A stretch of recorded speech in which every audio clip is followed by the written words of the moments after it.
Hey guys, and welcome back to Sewing with Anastasia. In this episode, we're going to learn a little bit more about the sewing machine, and then we're actually going to do some sewing. So I'm going to teach you how to change a needle out, and I'm going to teach you how to clean your machine. I'm actually going to teach you how to clean my machine. You're going to have to get your manual to figure out how to clean your machine. And then we'll do some actual sewing, and I'll show you how to calculate your seam allowances and stuff like that. Let's start with the needle. Zoom in here. Now, once we zoom in, you notice that there's this little screw here, and that is what holds the needle in. So you're going to unscrew that, pull down on your needle, and that takes it out. When you change it out, you will notice that there is a flat side.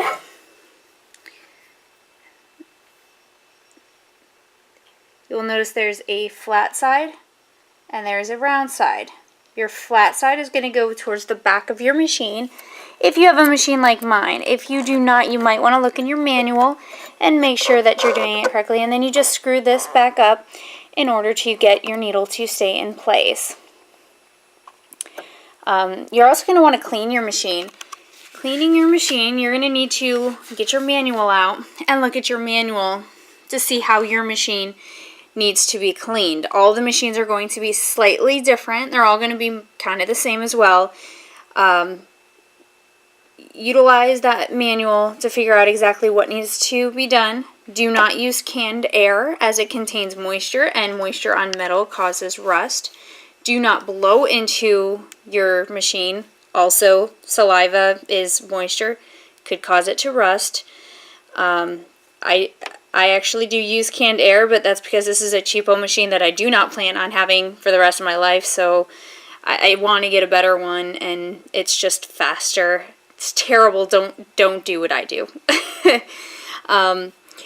Ideally, you want to clean your machine every time you use it. Even if you don't do a full clean, you want to do at least a little clean. Most machines come with a cleaning kit.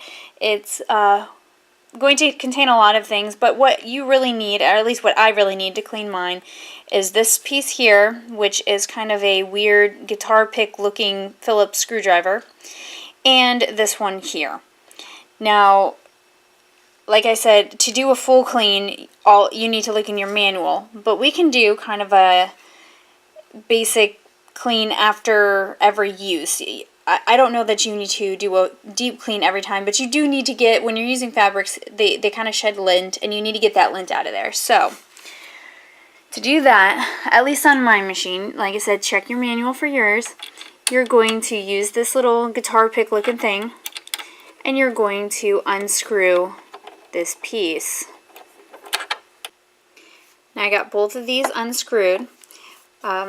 Another little helpful hint, when you're working on your machine and you're taking pieces apart, only do one spot at a time. Once you take this part apart, clean it, and then put it all back together again. Don't go working on the next piece and have a whole bunch of parts just laying around. Okay, so you're going to remove this. I'm actually going to remove my foot so it'll be a little bit easier.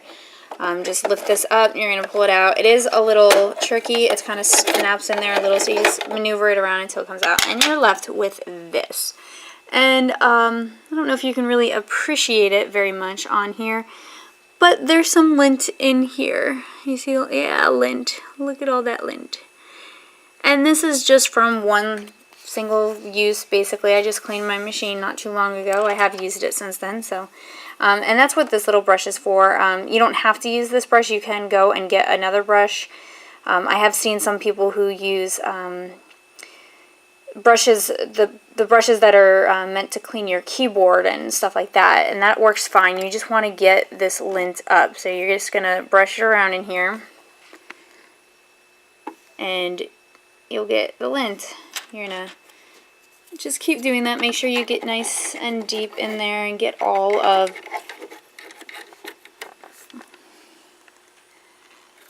the lint. Like I said, I just cleaned mine, so it's not really super dirty. I am getting some lint every time you sew. Every project you do, you are going to have a collection of lint that gathers up in here. So you keep cleaning it, your sewing machine will be happy, and if your sewing machine is happy, it will produce lovely, lovely garments. Some machines require that you oil them, others do not. You need to look in your manual and find out if yours requires oil or not. Follow your manual specifically on how to oil your machine if it calls for oil, and be very, very lenient with the oil. Don't gop it on there, or you might ruin some material. What I always do is just put like a drop or two, test it out, see if it's working well. If it's not, do another one. And always, after you oil, test on some scrap fabric so that you don't ruin your nice cosplay fabric. So go ahead and get your machine put back together, and we will start sewing. So thread your needle. You're going to put your thread down in front, or here in front of your needle. Pull this piece down, push it forward all the way. Then you're going to take your thread, and there is a little metal piece on here. You're not going to be able to see it, but you want to hook your thread to that. You're going to pull that back and then pull it back up. And if you see, it's kind of pulled it through just a little bit over here. You got like a little loop. Pull that loop, and you've got your needle threaded. Unless you've got terrible eyesight, it's not really worth the hassle to do that. Okay, so let's get going with sewing. So I'm going to show you a couple of stitches. Use the back of this fabric here. Anytime you are ready to sew, you need to put your presser foot down, which is this little knob right here. Push that down. That sets your foot down and gets you ready to sew. Now there are a vast variety of stitches that you can use. The default one, or the first one on there, should be your basic stitch, and this is what you're going to sew most of your stuff with. So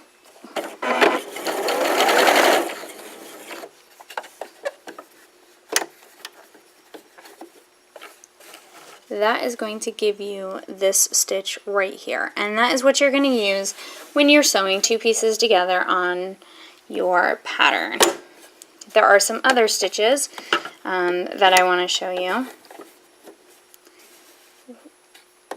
This one here is for edging. Now on my machine it is number 10, which is the zigzag, so I'm going to set mine to 10. And I use this to edge patterns that use fabric that frays very easily. So if your fabric frays very easily and you do not have a serger, this is a good option. It's not as good as a serger, but you know, it'll do the trick. And there's a zigzag, and you do it right on the edge. And what that gives you is this right here, and that helps to keep your edges from fraying really badly. Those are the two basic stitches that I use on my machine. I don't actually use any of the other stitches, with the exception of the buttonholes, which I will teach you later on down the road. So now what we're going to do is, anytime you are working with a pattern, make sure that when you're sewing your seams, the right side, which is the pattern side, the side that's nice and pretty, is facing each other. Sleeves get tricky. We'll go over that when we start doing a pattern, but for basic, when you're sewing two pieces together, make sure right sides are together. Now, to figure out your seam allowance, if you are using a pattern, most patterns are 5/8 seam allowance, and if you notice on here, there's a little 5/8 mark. That is right here. So in order to get the 5/8 seam that is allowed, you're going to place it here. When you hit your pedal, you are then going to guide it along that 5/8 mark. And what that does is give you the 5/8 seam that you are allowed. It also helps if you change your stitch back to the normal. But you get the idea. This would be a normal stitch. You don't use a zigzag for that, unless it's an elastic. If it's stretchy, then you might. I'm not so good with stretchy fabrics. But this gives you a nice even 5/8 seam allowance. And there are a bunch on here. So there's an 1/8 inch, which is terribly, terribly difficult to do. There's a 3/8 inch. There's a 5/8 inch. And that is just on this plastic bit. If you look up here, there are even more. I don't know how readable they are, but it includes a 1/2 inch as well. Remember, after you sew any seam, you want to go to your iron and press your seam. I am a fan of pressing seams open, which means when you iron it apart like this. That is pressing your seams open. You can also press them to the side. You know, everybody has a different preference. Mine's just open. That is it for today's video, and next time we'll actually do some real sewing. I will find a pattern that is a nice, simple beginner's pattern, and I will walk you through that. That might be anywhere from 1 to 3 videos. I'm really not sure how much it's going to take. We'll walk you through on how to read the pattern, cutting it out, pinning, you know, basically the project start to finish. And that is it for today. Don't forget to comment, like, and subscribe. If you have any questions or if you have any suggestions, feel free to leave that down in the comments below.